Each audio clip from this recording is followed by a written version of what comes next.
నమస్తే. ఈరోజు న్యూస్ అనాలిసిస్‌లో ముందుగా 'ఆంధ్రజ్యోతి' పేపర్‌లో వార్తలు చూద్దాం. 'ఆంధ్రజ్యోతిలో' క్యాన్సర్ పరీక్షలు ఫ్రీ అట. 18 ఏళ్లు దాటిన వారందరికీ సర్కారు నిర్ణయించిందట ఫ్రీగా క్యాన్సర్ టెస్టులు చేయాలని. మహిళల్లో రొమ్ము, గర్భాశయ, ముఖద్వార క్యాన్సర్ స్క్రీనింగ్, మగవారిలో నోటి క్యాన్సర్ పరీక్షలు గ్రామ గ్రామాన నిర్వహణకు వైద్య ఆరోగ్య శాఖ నిర్ణయించిందట. కేసీఆర్ ఉన్నప్పుడు కళ్ళద్దాల కార్యక్రమం చేసిండు. కంటివేలు గాని. ఈయన క్యాన్సర్ టెస్టులు చేస్తారట. మంచిదే ఇది. 18 ఏళ్ళు నిండిన ప్రతి ఒక్కళ్ళకి లేడీస్‌కేమో బ్రెస్ట్ క్యాన్సరు దీనికి సంబంధించి, గర్భాశయానికి సంబంధించి క్యాన్సర్‌లు స్క్రీనింగ్ టెస్ట్, మగోళ్ళలో నోటి క్యాన్సర్‌కి సంబంధించిన పరీక్షలు అంటారు. చాలామంది అవగాహన లేక ఆ స్టేజ్ ఏదైతే లేక అది మొత్తం ముదిరిన దాకా మీదకొచ్చిన దాకా చేసుకొని చనిపోతున్న పరిస్థితి క్యాన్సర్ విషయంలో. అందుకే ప్రైమరీ స్టేజ్‌లో ఇట్లా గుర్తించితే డిటెక్ట్ అయిందనుకోండి, దానికి సంబంధించి ట్రీట్మెంట్ చేయించుకుంటే కొంత కాలం పాటు బతికే అవకాశం ఉంటది. క్యాన్సరు ఎందుకంటే చాలా ఇబ్బందికరమైన పరిస్థితి కాబట్టి దానికి సంబంధించిన టెస్టుల్ని ఫ్రీగా అందరికీ చేస్తారట. చాలా మంచిది ఇది. ఇది ఒక వార్త అయితే రైట్. ఇది 'ఆంధ్రజ్యోతి'కి సంబంధించి ఆ! కొత్త పెన్షన్లు ఇవ్వండి. కౌలు రైతులు, కార్మికుల సమస్యలను పరిష్కరించండి. కులగన్న సర్వే, ప్రజావాణి బేషు. గ్యారంటీల అమలుపై ప్రజల్లో సంతృప్తి. టీపీసీసీ చీఫ్ మహేష్ కుమార్ గౌడ్‌తో భేటీలో భారత్ జోడో అభియాన్ బృందం. చేయూత పథకం కింద కొత్తగా అర్హులైన వారిని గుర్తించి ప్రభుత్వం వారికి పెన్షన్లు మంజూరు చేయాలని యోగేంద్ర యాదవ్ నేతృత్వంలోని భారత్ జోడో అభియాన్ బృందం సూచన చేసింది. అలాగే కౌలు రైతుల సమస్యల పరిష్కారం పైన దృష్టి పెట్టాలంది. గిగ్ వర్కర్ల తరహాల అసంఘటిత రంగ కార్మికుల సమస్యల పరిష్కారం కోసం ఒక చట్టాన్ని తీసుకురావాలని కోరింది. టీపీసీ చీఫ్ మహేష్ కుమార్ గౌడ్ను కలిసిన యోగేంద్ర యాదవ్ బృందం ఈ మేరకు సూచనలు చేసింది. యోగేంద్ర యాదవ్తో పాటు ఈ సమావేశంలో బృంద సభ్యులు కొంతమంది పాల్గొన్నారట. భారత్ జోడో యాత్రకు సంబంధించి భారత్ జోడో అభియాన్ యాత్రకు సంబంధించి ఒక బృందం వచ్చింది. ఇది రాహుల్ గాంధీ గారికి సంబంధించిన టీము. యోగేంద్ర యాదవ్ ఆధ్వర్యంలో తెలంగాణలో కాంగ్రెస్ పార్టీ ప్రభుత్వం ఏర్పడ్డది. ఎట్లా ఉంది అసలు అని చెప్పి వాళ్ళు సీక్రెట్‌గా పోయి ప్రజలను కలిసి తీసుకున్నారు ఫీడ్‌బ్యాక్. ప్రజావాణి కార్యక్రమం బేసు, కులగణన బేసు, కానీ మిగతా విషయాలలో కౌలు రైతులు అసంతృప్తిగా ఉన్నారు. పెన్షన్‌లు కొత్త వాళ్ళు కోరుకుంటున్నారు. కానీ ఇంతవరకు కొత్త వాళ్ళకి పెన్షన్ లేవు. అవి తప్పనిసరిగా ఇయ్యాలంట. ముఖ్యమంత్రి గారు రేవంత్ రెడ్డి ప్రమాణ స్వీకారం చేసినప్పటి నుంచి ఇప్పటికి 15 నెలలు దాటుతుంది. వాళ్ళు ప్రధానంగా 6 గ్యారంటీల్లో ఒకటేంది పెన్షన్ 4000కి పెంచుతామని. అది పెంచకపోగా కొత్త వాళ్ళు అర్హులై దాదాపు కేసీఆర్ ఉన్నప్పటి నుంచి వెయిట్ చేస్తాను పాపం. వాళ్ళకి పెన్షన్ ఇచ్చే పరిస్థితి లేదు. ఉన్న పెన్షన్లు సకాలంలో ఇచ్చే పరిస్థితి లేదు టైంకి. సరే అదొక భాగం. ఉన్నాయంటే ఈ నెల కాదు ఇంకో నెలలో వస్తాయి. ఇప్పుడు కొన్ని లక్షల మంది పాపం వెయిట్ చేస్తున్నారు. దరఖాస్తులు పెట్టినోళ్ళు కొంతమంది పెట్టాలని కొంతమంది వెయిట్ చేస్తున్నారు. ఆ దరఖాస్తు అప్లై చేయడానికి అవకాశం లేదు. దరఖాస్తు ఇచ్చినోళ్ళది ఏమైందో తెలవదు. ఆ పరిస్థితుల్లో ఇవాళ కొన్ని లక్షల మంది పెన్షన్ల కోసం వెయిట్ చేస్తున్నారు. దాంట్లో వికలాంగులు ఉన్నారు, మహిళలు ఉన్నారు, అంటే విడోస్ ఉన్నారు, ఏజ్డ్ పర్సన్స్ ఉన్నారు. ఇట్లాంటి అన్ని రకాలోళ్ళు వెయిట్ చేస్తున్నారు. వాళ్ళ గురించి ఢిల్లీ నుంచి వచ్చిన బృందం కనిపెట్టింది కానీ ఇక్కడ ఉన్న ప్రభుత్వం కనిపెట్టలేకపోయింది. వాళ్ళ బాధని ఢిల్లీ నుంచి వచ్చిన యోగేంద్ర యాదవ్ ఆధ్వర్యంలో వచ్చిన బృందం, జోడో యాత్ర బృందం కనిపెట్టింది. కానీ ఇక్కడ ఉన్న ప్రభుత్వం 16 నెలలు అయింది కనిపెట్టలేకపోయింది. మాది ప్రజాపాలన, ఇంద్రమ్మ పాలన అంటారు. రోజు తిరుగుతూనే ఉంటారు మంత్రులు మళ్ళా. కాబట్టి దానిపైన తక్షణమే ప్రభుత్వం రివ్యూ చేయాలి అవసరమైతే. చేసి కొత్త పెన్షన్లకు దరఖాస్తులు ఆల్రెడీ సబ్మిట్ చేసిన వాళ్ళ దరఖాస్తులను పరిశీలించి వాళ్ళని యాక్సెప్ట్ చేయాలి. మళ్ళా కొత్తగా దరఖాస్తు చేయనోళ్ళు కూడా కొత్తగా దరఖాస్తు చేసుకునే కార్యక్రమం ఈ 2 కూడా తక్షణం చేయాలి. లక్షల మంది పాపం 1000 కళ్ళతోనే తెలిసొస్తున్నారు. దాన్ని ఢిల్లీ నుంచి వచ్చిన కమిటీ చెప్పింది. ఇంకోటి కౌలు రైతులు కూడా. కేసీఆర్ ఉన్నప్పుడు 10 ఏళ్లలో కౌలు రైతులను అన్యాయం చేసిండు. వాళ్ళు పట్టించుకోలేదు. మేమొస్తే చేస్తాం అన్నారు. వాళ్ళని గాలికి వదిలేశారు. వాళ్ళకి ఏదేదో చెప్పి అది చెప్పారు, అభయహస్తం అన్నారు, ఇది అన్నారు. మళ్ళీ దానికి ఉపాధి హామీ కార్డు లింక్ పెట్టి అన్నీ చేస్తారు. అది కాదు కావాల్సింది. కౌలుకు చేసే రైతులకు సంబంధించి ఏం మేలు చేస్తారో అది చేయాలి. అది లేదు. ఇది కొత్త పెన్షన్లు ఇవ్వండి అని అక్కడి నుంచి వచ్చి ఆదేశించారు. మరి ఎప్పటికైనా కళ్ళు తెరుతారా రేవంత్ రెడ్డి ప్రభుత్వం లేదా చూడాలా.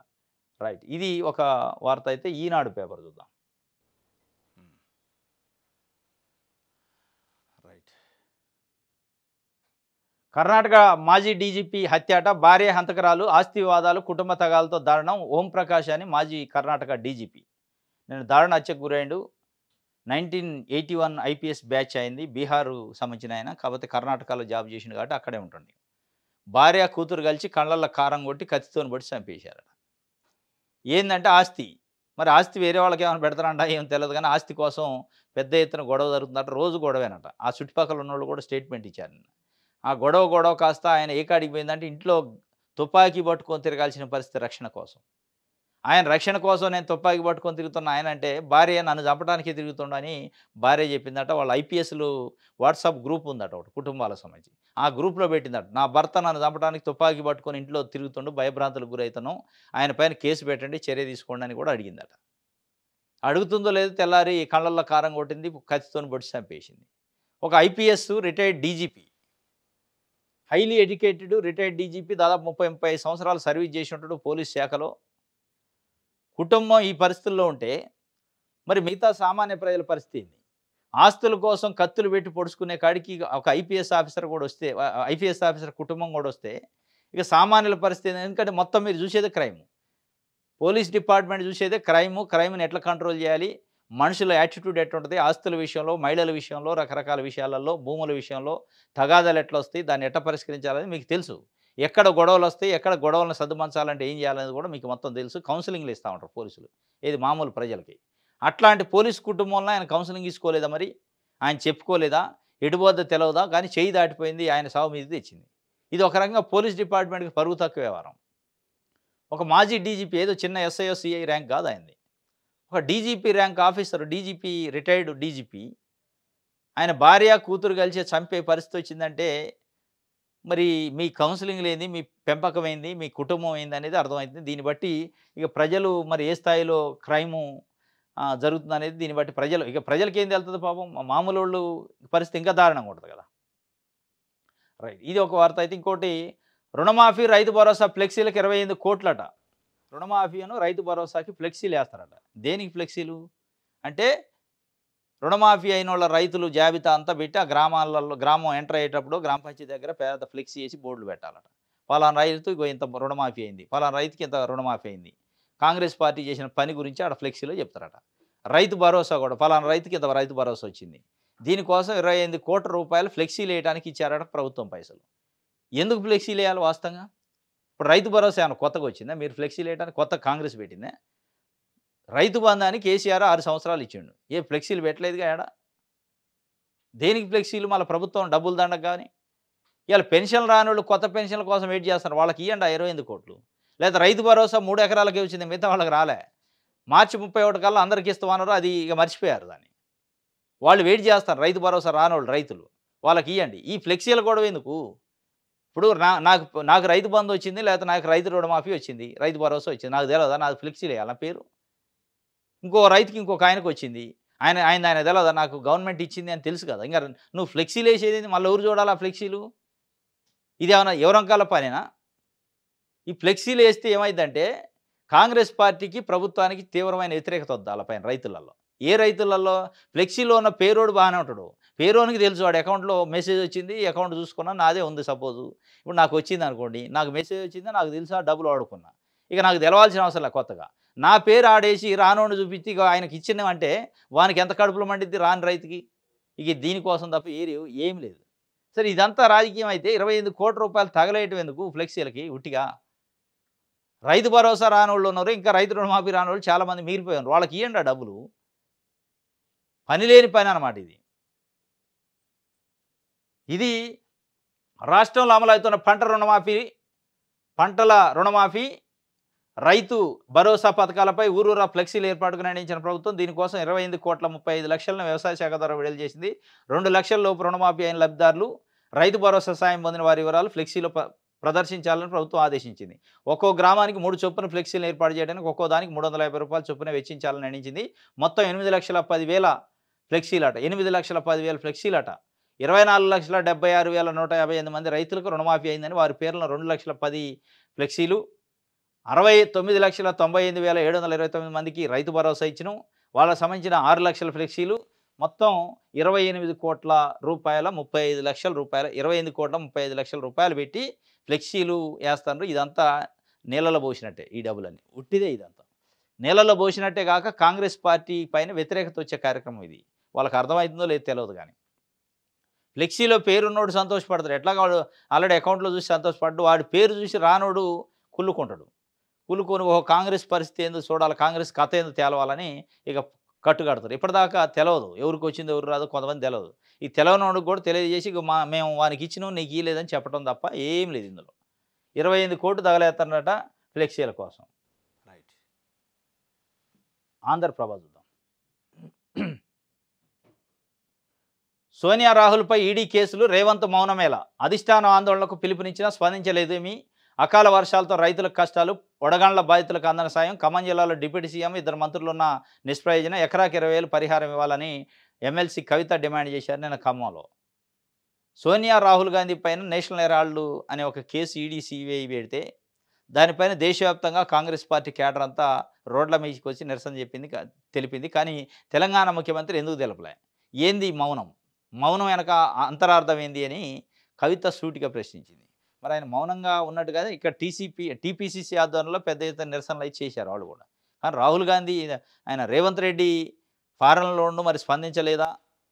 ఆయన ఇక్కడ ఉండే అవకాశం లేదు కాబట్టి స్పందించలేదా? లేదా ఇక్కడ పాల్గొనాల్సి వస్తుందని పోయిందా అనేది ఆమె చెప్తుంది. అది ఆయన ఎక్స్లో కానీ ట్విట్టర్లో కూడా ఎక్కడ చెప్పినట్లేదు. కానీ ఆ మౌనం అర్థమైంది. కేసు పెట్టడం మంచిదని చెప్పినట్ట దాని అర్థం, లేదా నేను టైంకి లేని కాడు స్పందించలేదనే అనేది ఇప్పుడు రేవంత్ రెడ్డి గారు వివరణియాలి సూటిగా ఎమ్మెల్సీ కవిత అయితే అడిగింది. ఇంకోటి, వక్ఫ్ ఆస్తుల బడా చోర్లకు రేవంత్ అండ, మజ్లిస్ సభ కాంగ్రెస్ స్పాన్సర్డ్ కార్యక్రమం, కర్త కర్మ క్రియ, ముఖ్యమంత్రి కలిసికట్టుగా బీజేపీపై ఇషం, రైతుల కష్టాల్లో సీఎం విదేశాల్లో, కేంద్ర మంత్రి బండి సంజయ్ మండిపాటు. ఇది వక్ఫ్ ఆస్తులపైన బడా చోర్లు అంటే ఎంఐఎం వాళ్ళట. ఆయన అనేది ఓవైసీలు వాళ్ళు బడా చోర్లు వక్ఫ్ ఆస్తులు మొత్తం కబ్జా చేసుకొని పెద్ద పెద్ద కమర్షియల్ కాంప్లెక్స్లు కట్టుకున్నారు. వాటిని ప్రొటెక్ట్ చేయడానికి బీజేపీ పాటుపడుతుంది. దాన్ని వ్యతిరేకిస్తున్న వాళ్ళు, దానికి ఆ చోర్లకి రేవంత్ పూర్తిగా కర్త కర్మ క్రియ ముఖ్యమంత్రి అయ్యి అండగుండు వాళ్ళ మీటింగ్లు కానీ చెప్తుండు. రైట్, ఇది ఒక వార్త. బండెనక బండి కడుతున్న సూర్యాపేట బీఆర్ఎస్ రజతోత్సవ వేడుకలకు సిద్ధమవుతున్న ఎడ్ల బండ్లు, ఓరుగల్లు సభ కోసం 22 బండ్లతో రైతన్ల ప్రయాణం, యాత్రను ప్రారంభించిన మాజీ మంత్రి జయేష్ రెడ్డి. మాజీ మంత్రి గుంతకళ్ళ జయేష్ రెడ్డి నియోజకవర్గం సూర్యాపేట. వాళ్ళు రాష్ట్రంలో మిగతా అందరికంటే వినూత్నంగా చేస్తున్నట్టు ఆయన. అంటే 25 సంవత్సరాల పార్టీ ఏర్పడి 25 సంవత్సరాల ఉత్సవాలు జరుపుకుంటున్నారు వరంగల్లో. 27 ఏప్రిల్ రోజు పెద్ద బహిరంగ సభ ఉంది. దానికోసం ఎడ్ల బండ్లు కడుతున్నాడు. ఎడ్ల బండ్లు కట్టి రైతులు ఒక వినూత్నంగా మిగతా జిల్లాల్లో లేని విధంగా కార్లు వెహికల్స్లో పోతారు కదా, వీళ్ళు ఎడ్ల బండ్లతో 22వ తారీఖు బయలుదేరుతారట. జయేష్ రెడ్డి ప్రారంభోత్సవం చేస్తారట. ఆ ఎడ్ల బండ్లన్నీ తయారవుతున్నాయి. మంచి చిన్న చిన్న బండ్లు తయారు చేస్తాను. తయారు చేసి సూర్యాపేట నుంచి వరంగల్ దాకా పోతారట. 2 days పట్టిద్ది అనుకుంటా. ఇక దారిలో మీడియా అవి అన్నీ కవరేజ్ ఉంటుంది. దానికి సంబంధించి వినూత్నంగా చేస్తాను. బండెనక బండి కట్టుతున్న సూర్యాపేట అని చెప్పి మొత్తానికి దీనికి సంబంధించి ఒక వార్తని ఇచ్చారు. సూర్యాపేట నియోజకవర్గం ఆత్మకూరు రేసు మండలం నుంచి అన్నదాతలు ఎడ్ల బండ్లపై గులాబీ జాతరకు వెళ్లేందుకు సిద్ధమవుతున్నారు. వరంగల్లో జరిగిన బీఆర్ఎస్ రజతోత్సవ సభకు వెళ్లడానికి ఎడ్ల బండ్లు సైతం వారు సిద్ధం చేస్తున్నారు. బీఆర్ఎస్ రజతోత్సవ సభకు మేము సైతం అంటున్న అన్నదాతలంతా తమ అభిమాన నేత కేసీఆర్ మాటలు వినాలని కొండంత అభిమానంతో వెళుతున్నామని పేర్కొన్నారు. మాజీ మంత్రి ఎమ్మెల్యే జగదీష్ రెడ్డి సారథ్యంలో ఎడ్ల బండ్లపై స్వచ్ఛందంగా వెళతామని సెలవిస్తున్నారు. కేసీఆర్ సార్ని కలవాలి, మా గోడు వెళ్లబోసుకోవాలి. గత 10 ఏళ్లు బీఆర్ఎస్ పాలనలో ఆనందంగా ఉన్నామని, అన్ని రంగాలతో పాటు రైతాంగాన్ని సైతం కేసీఆర్ కంటికి రెప్పలా కాపాడుకున్నాడని, తమ నేత జయేష్ రెడ్డి కాళేశ్వరం నీళ్లను తెచ్చి ఎండిన చెరువులను నింపి సూర్యాపేటను సస్యామలం చేసిండని వారు గుర్తు చేసుకున్నారు. గతంలో మండు వేసవిలోనే ఎండని చెరువులు అలుగులు పోశాయని, పంటలు బాగా పండాయని, దీంతో అప్పులు తీర్చుకొని 4 పైసలు చేతులు పట్టుకున్నామని అన్నదాతలు గుర్తు చేసుకుంటున్నారు. వారు ఆంధ్ర ప్రభుత్వం మాట్లాడుతూ గత 10 ఏళ్లలో కేసీఆర్ పాలనలో వలసలు నిలిచిపోయాయని, ఇప్పుడు మొత్తం రివర్స్ అయిందని వాళ్ళు చెప్తున్నారు. మొత్తానికి జగదీష్ రెడ్డి మంచి వినూత్నమైన కార్యక్రమం, బండి వెనక బండి కట్టి ఎడ్ల బండ్ల పోయే కార్యక్రమం చేసిండు. రైట్, వెలుగు పేపర్ 3 నెలలు 35,000 కోట్లు కావాలట. 3 నెలల్లో 35,000 కోట్లు కావాలి. ఏంటికంటే స్కీములు, కీలక ప్రాజెక్టులకు సర్కారు నిధులు వేట. ఒకటి రైతు భరోసా ఇంకా పెండింగే ఉంది. ఇంధనం మిల్లు పెండింగే ఉన్నాయి. రాజీవ్ యువకాశం 6,000 కోట్లు ఇస్తామని దరఖాస్తులు తీసుకున్నారు. అవి కూడా జూన్ 2 కల్లా ఇవ్వాలి. జూన్ 2 మళ్ళీ తొందరగానే వస్తూనే ఉంది. ఇంకో నెల 10 రోజులు ఉంది. రీజనల్ రింగ్ రోడ్డు, మెట్రో విస్తరణ, రేడియల్ రోడ్లకు కొంత, ఇప్పటికే వివిధ ఆర్థిక సంస్థలతో సంప్రదింపులు, ఇతర ఆదాయ మార్గాలపైన దృష్టి. ఆదాయ మార్గాలపైన ఫోకస్ పెట్టారంటే 3 నెలల్లో 35,000 కోట్లు కావాలి. మార్చి 31 కల్లా రైతు భరోసా అందరికీ ఇస్తామన్నారు. అది కావాలి, ఇంకా మిగిలే ఉంది. ఇది మిగిలి ఉండగానే మళ్ళీ జూన్ వస్తుంది. జూన్లో మళ్ళా వానాకాలం పంటకు రైతు భరోసా వేయాలి. అది ఒక కథ ఉంది. ఈ కథ ఇది ముగియక ముందు ఇంకో కథ స్టార్ట్ అయింది. ఇది మొత్తానికి రైతు భరోసా ఎంటాడుతుంది కాంగ్రెస్ పార్టీ ప్రభుత్వాన్ని. ఎంటబడి తరుముతుంది. రైతు భరోసా కేసీఆర్ ఉన్నప్పుడు టంచనగేసిండు, సరే ఒక నెల అటు ఇటు మొత్తానికైతే ఏ ఏ ఏ కాలానిది ఆ కాలంలో వచ్చేది. ఎండాకాలం పంట ఇది ఎండాకాలం, యాసంగిది అయితే యాసంగి, వానాకాలం అయితే వానాకాలం. ఇప్పుడు వానాకాలానిది ఎండాకాలంలో వచ్చే దిక్కు లేదు. ఎండాకాలం మళ్ళీ వానాకాలం వచ్చినా గానీ దిక్కు లేకుండా అయిపోయింది. కాబట్టి పరువు దక్కించుకోవాలంటే జూన్‌లో ఎయాలి ఈసారి. ఇప్పటికే యాసంగిది ఎయలేకపోయినాం. ఇది పెండింగే ఉంది. మళ్ళా కొత్తదొచ్చింది. ఏందిరా నాయనా అని ఇప్పుడు 35,000 కోట్లు 3 నెలల్లో జమ కావాలంటే ఏం చేయాలా? ఏ భూములు అమ్మాలా? ఈ కంచె గచ్చిబౌలి కదిలితే అదంతా కంచె అయింది. కంప అయింది. దాన్ని ఏం చేయలేని పరిస్థితి. ఢిల్లీ నుంచి వచ్చి అక్షాంతలేసిపోయిన పరిస్థితి అధిష్టానం. ఇప్పుడు ఏం చేయాలి? ఎటు కదిలిచ్చినా మొత్తం ఉచ్చు బిగుసుకుంటట్టుంది. మొత్తానికైతే ఇక ప్రభుత్వం రోజు ఆ స్కీములు ఎంటబడుతూనే ఉన్నాయి. మరి 3 నెలల్లో ఏ పనైనా 35,000 కోట్లు మళ్ళా ఎత్తేసే కార్యక్రమమా? జూన్‌లోది మళ్ళా డిసెంబర్‌కి వద్దా? ఇక చూడాలి మనం. కేసీఆర్‌ను మళ్ళీ సీఎం చేయడం చారిత్రక అవసరం. ఆయన ఓటమితో తెలంగాణకు తీవ్ర నష్టం అని కేటీఆర్ చెబుతుండు. మీరు కాదు చెప్పాల్సింది, జనం చెప్పాలా. నువ్వు ఆయన కొడుకువేనా, నువ్వు చెబితే ఏం సుఖం? చారిత్రక అవసరం అట కేసీఆర్‌ని గెలిపించడం. ఎవరికి చారిత్రక అవసరం? కల్వకుంట్ల ఫ్యామిలీకా? కేసీఆర్ ఫ్యామిలీకా? లేదా ప్రజలకా? తెలంగాణకి తీవ్ర నష్టం అట ఆయన ఓడిస్తే. ఈ ఈ డైలాగులే వద్దు. మీరు కాదు చెప్పాల్సింది. రాష్ట్రంలో ఉన్న ప్రజలు చెప్పాలి. కేసీఆర్‌ని మేము ఓడించి చారిత్రక తప్పిదం చేసినాం. గెలవడం అనేది చారిత్రక అవసరం అని చెప్పాలి. మీకు మీరే కవిత ఒక్కెళ్ళి, హరీష్ రావు ఒక్కెళ్ళి, కేటీఆర్ ఒక్కెళ్ళి చెప్పి కేసీఆర్ ఓడిపోవటం చారిత్రక తప్పిదం. మీరు తప్పు చేశారు. మేము లేనిది మీకు బతుకులేదు.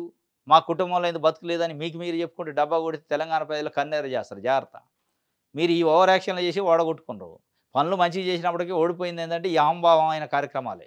మా కుటుంబం లేనిది తెలంగాణకి ముద్ద దిగదు, గడవదు అన్నట్టు చెప్తున్నారు మీరు. అది కాదు చెప్పాల్సింది. కాంగ్రెస్ పార్టీ చేసే వ్యవహారాలు చెప్పండి. ఆయన చెప్తుండే ఆయన ఓటమితో తెలంగాణకే తీవ్ర నష్టం అట. తెలంగాణకు నష్టమేం కానీ కేసీఆర్ కుటుంబంకైతే మొదటైతే నష్టమే. తెలంగాణకు ఉంటే ఉండొచ్చేమో కానీ అది చెప్పండి. అవసరం కూడా ఇప్పుడు కేసీఆర్ కుటుంబానికి పవరు. దాని తర్వాత తెలంగాణకు అవసరం. కాంగ్రెస్‌ని గెలిపించి తినే అన్నంలో మన్ను పోసుకున్నాం. చంద్రబాబు నుంచి పాలన చేసిండు. చంద్రబాబు మంచి పాలన చేసిండు. ఐటీ కంపెనీలు తెచ్చిండు. చేవెళ్ళ, రాజేంద్రనగర్ నియోజకవర్గాలు ఉప ఎన్నికల ఖాయమని కామెంట్ చేసిండు. చంద్రబాబు మంచి పాలన చేసిండట. ఐటీ కంపెనీలు కూడా తెచ్చిండట. మరి తెత్తే ఆయన ఏమి తిట్టితిరి? తెలుగుదేశం పార్టీ అంటే తెలంగాణ దొంగల పార్టీ. అసలు ఏం చేసిండు చంద్రబాబు నాయుడు? మోరీలు కూడా కట్టలేదు కదా! హైదరాబాద్‌లో వరదొస్తే మోరీ కూడా కట్టలే. ఆయన పొడిచినా అన్నాడు, విజన్ అన్నాడు. ఏం విజన్ అయిందంటే మళ్ళీ ఇవాళ పోయి చంద్రబాబు బాగా చేసిండు అంటటి. ఏంది దీని అర్థం? దాని అర్థం ఏందంటే చేవెళ్ళ, రాజేంద్రనగర్ నియోజకవర్గాలు కాబట్టి అక్కడ అట్లా అనాల. ఏ రోటికాడ పాట ఆ రోటికాడ. అక్కడ కొంత సెటిలర్స్ వీళ్ళు ఉంటారు కాబట్టి వాళ్ళ ముందు బొంకుతుంటాయి. మరి చంద్రబాబు మంచి పనులు చేశాక చంద్రబాబు నాయుడుని అరెస్ట్ చేస్తే హైదరాబాద్‌లో గచ్చిబౌలి ఏరియాలో కొంతమంది సాఫ్ట్‌వేర్ ఉద్యోగులు ధర్నాలు, నిరసనలు చేస్తే ఇక్కడేం పని అక్కడ చేసుకోండి అంటి. ఆయన ఇక్కడ నాయకుడా అంటి? మరి ఇక్కడ మంచి పనులు చేసిండు కాబట్టి ఇక్కడ కొంతమంది నిరసన వ్యక్తం సంఘీభావం తెలపడం తప్పేముంది? ఆ నోటిదోల కార్యక్రమం చేసి ఓట్లన్నీ దూరం చేసుకుంటాయి. మళ్ళీ ఇవాళ చంద్రబాబు మంచోడు అని పొగుడుతుంటాయి. మరి అయాల తిట్టింది తప్ప, ఇవాళ పొగిడేది తప్ప. ఏది అబద్ధం, ఏది తప్పు.